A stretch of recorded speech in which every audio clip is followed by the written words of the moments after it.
नमो भगवते वासुदेवाय। द्वितीय अध्याय। श्रीशुकवाच। शुण परीक्ष मन स्थिरे अद्भुते द्वारकानगरे गोविंद भुज दंड बळे जादवे थांती सुख मेळे बासव आदि देव गणे जहि सेवंती अनुक्षणे जहि नारद थांती नीति कृष्ण महिमा भाव चिंती मर्त्य मनुष्य देह धरी के कृष्ण भाव परिहरी भव बिरंची जार नृत्य पाद सेवंती हृदगते भव बिरंची जार नृत्य पाद सेवंती हृदगते नारद मुनि दिन करे मिलिले वसुदेव घरे नारद आगमन भाव देखि मिलिले वसुदेव पवित्र जले पाद धोई आसने बसाइले नेई चरणे करी नमस्कार भावे बोइले यदुवीर। वसुदेव उवाच। धन्य जीवन आज मोर देखिली चरण तुम्हर तुम्भे जे लोक परित्राणे ब्राह्मणे भ्रम अनुक्षणे पिता मातांक आगमन पुत्रंक कल्याण जेसन विष्णु भक्त जन देखी निर्मल हुए चर्म आखि जंतुଙ୍କୁ देवंक चरित साधई दुख सुख अर्थ से देव चरित प्रसाद साधुଙ୍କୁ न करे विषाद तेणु भक्त जन नृत्य भावे भजंती प्राणी हिते मनुष्य सुख भोग चिंती नानादि देवता पूजंती देवे ताहांक उपकारे भजंती भक्ति अनुसारे स्वभावे देवे छायारत बसंती कर्मर आयत तेणु जे कर्म अनुसारे प्राणीଙ୍କୁ तोषुथंती बरे फलत कर्म अनुमते प्राणी भुजंती ए जगते विष्णु भक्त प्राणींकर जगते नाही आत्मपर दया करंती सर्वलोके दीन हरंती दुख सुखे आज मु देखी तुम्भ पाद लभिली सकल संपद तथापि वैष्णवर धर्मे विष्णु अर्पित जेते कर्म एहा शुणी बिछा मोर पुछई कह धर्म सार जाहार कंथन श्रवणे जन्म मरण निवारण पूर्वे मु तप जोग बळे सेविली विष्णु पद तळे विष्णु जाचिले मोते बर मोर अदृष्ट बलियार मोक्ष न मागी पुत्र आसे पडिली मोह जड़ पासे एबे उपाय तुम्हे कर जे मन्ते तुटे भ्रम मोर। वसुदेवर वाक्य शुणी मन आनंदे ब्रह्म मुनि नारद उवाच। बोलंती धन्य यदुवीर धन्य ए वचन तोहर तोचित भागवत धर्मे कल्पना पूर्व पुण्य कर्मे शुण ए धर्मर महिमा के कही पारे गुण सीमा जेबे श्रवणे एहा शुणी मन वचने परिमाणी यद्यपि गुरु विप्रदोही तहु पतित जेबे होई तार श्रवणे जेबे पशे सर्वकलुष देहु नाशे धन्य जादव तो जीवन कृष्णरे निवेशिलु मन कृष्णर श्रवण कीर्तन अशेष दुरित दहन कहिबा शुण सावधाने जे इतिहास पुरातने ପୂର୍ବେ ବିଦେହ ମଣ୍ଡଳେ ନିମିରାଜନ ଯଜ୍ଞ କାଳେ ଦିବ୍ୟ ପୁରୁଷ ନବ ଋଷି ମିଳିଲେ ଯଜ୍ଞଶାଳେ ଆସି। ସେ ନବ ଋଷି ମହାଜନ ଶୁଣ ହୋ ତାହାଙ୍କ ବିଧାନ। ବ୍ରହ୍ମାର ଶରୀରୁ ସମ୍ଭବ ଯେ ମନୁ ନାମ ସ୍ୱୟଂଭୁବ। ତାର ତନୟ ପ୍ରିୟ ବ୍ରତ ସୁଗୁଣୁ ସାଧୁ ସୂଚିମନ୍ତ। ପ୍ରିୟବ୍ରତର ପୁତ୍ର ଦୁଇ ଅଗ୍ନିନ୍ଦ୍ର ଅଗ୍ନିବାହୁ ହୋଇ। ଅଗ୍ନିନ୍ଦ୍ର ସୁତ ନାଭି ନାମ ସୁନ୍ଦର ସର୍ବଗୁଣ ଧାମ। ଋଷଭ ତାହାର କୁମାର ଯେ ବିଷ୍ଣୁ ଅଂଶେ ଅବତାର। ତାର ମହିମା ଗୁଣ ଯେତେ ଅନ୍ତକେ କରିବ ଜଗତେ। ଅଶେଷ ମହିମା ତାହାର ଭରତ ତାହାର କୁମାର। ସତେକ ପୁତ୍ରେ ଜ୍ୟେଷ୍ଠ ସେହି ତାପରେ ଉନ୍ନସତ ଭାଇ। ସକଳେ ବେଦ ବିଦ୍ୟା ସୁର ପବିତ୍ର ପୁଣ୍ୟ କଳେବର। ଭରତ ଥାଇ ପୁଣ୍ୟ କାମେ ଭାରତ ଭୂମି ଯାର ନାମେ। ଭୁବନେ ରାଜଭୋଗ ଭୁଞ୍ଜି ବନେ ପଶିଲା ରାଜ୍ୟ ତେଜି।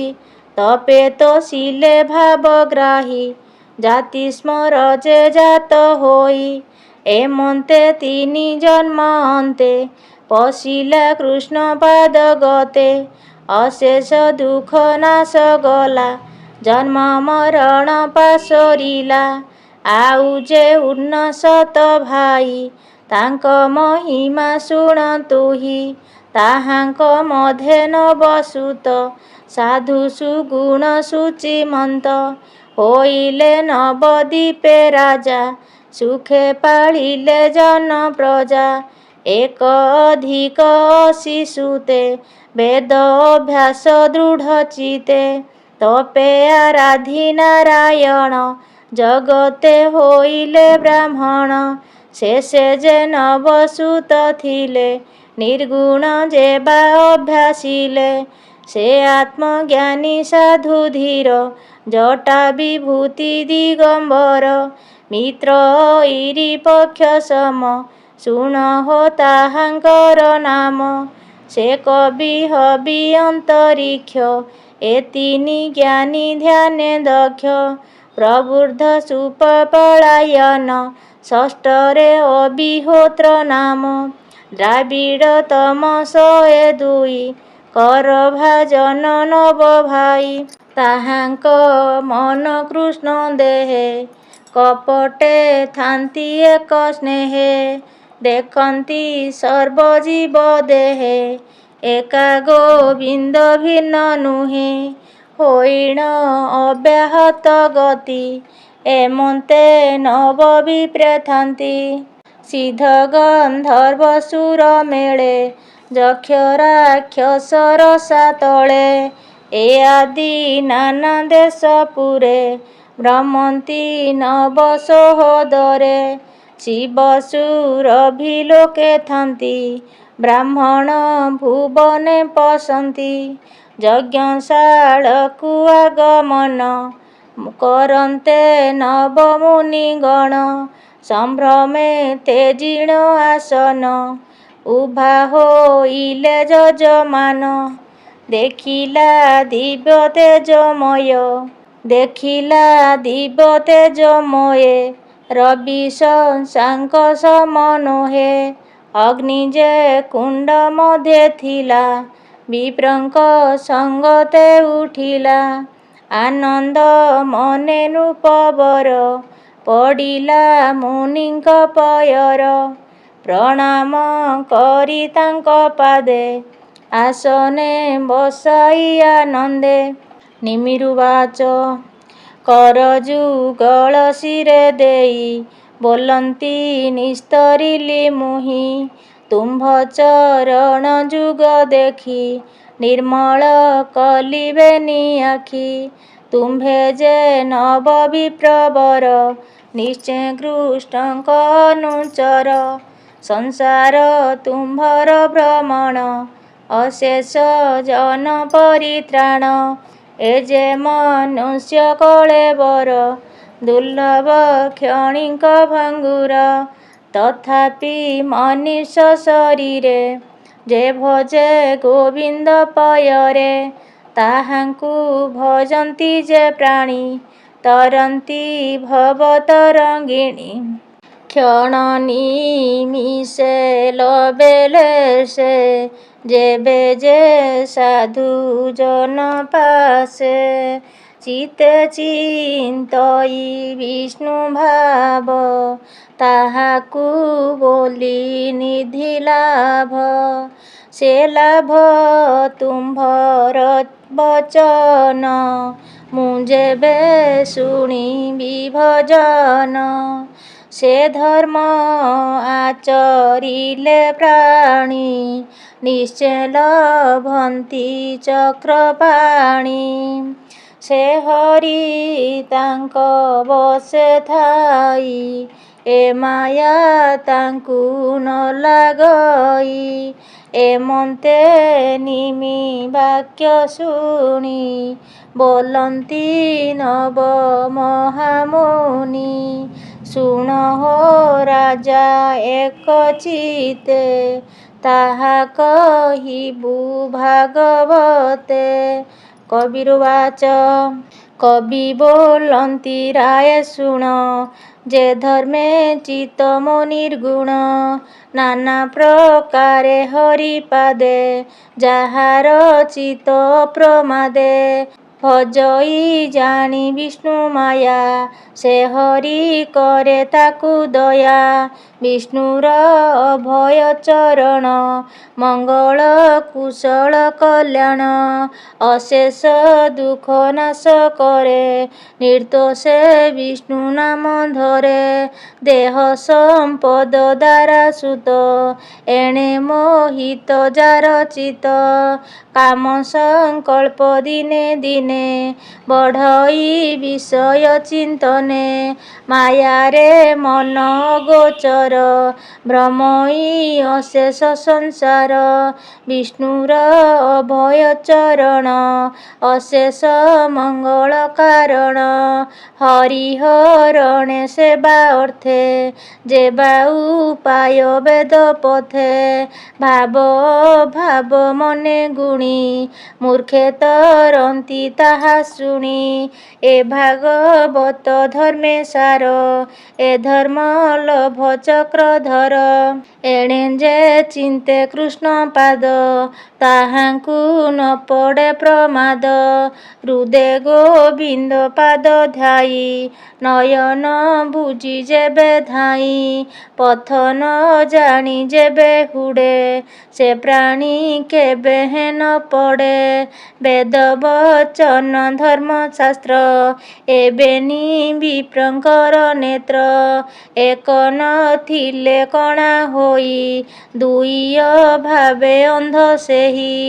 ଏମନ୍ତ ବିପ୍ର ଦେବେ ଚିନ୍ତେ ଦୃଢ଼ ଭାବଇ ହୃଦଗତେ।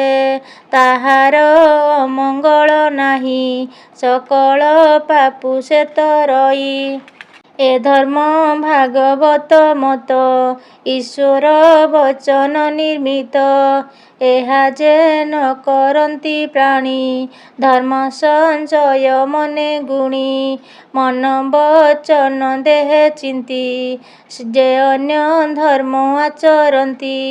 ଜୀବନ ସ୍ୱଧର୍ମ ଏ ଭାବ ହରି ଚରଣେ ସମର୍ପିବ। ଏ ଭାଗବତ ଧର୍ମ ଗୁଣ ଈଶ୍ୱର ବଚନ ପ୍ରମାଣ। ଏଣେ ସକଳ ଜ୍ଞାନ ପାଇ ଅଜ୍ଞାନ ତମ କ୍ଷୟ ଯାଇ। ଶୁଣ ବିଦେହ ମହୀପତି ଯେ ହରି ଭାବ ନ ଜାଣନ୍ତି। ନାନା ପ୍ରକାରେ ତପ କରେ ସେ ପ୍ରାଣୀ ସଂସାରୁ ନ ତରେ। ହରି ବିମୁଖ ପ୍ରାଣୀ ଯେତେ ସେ ଥାନ୍ତି ପଶୁଙ୍କ ସଙ୍ଗତେ। ତାହାଙ୍କୁ ମୋହେ ବିଷ୍ଣୁ ମାୟା ବିଷୟା ରସେ ବଢ଼େ ସ୍ନେହା। ଦେହକୁ ସ୍ତୁତି ପ୍ରାୟ ମଣି ବୈରୀ ମିତ୍ର ନ ପ୍ରମାଣି।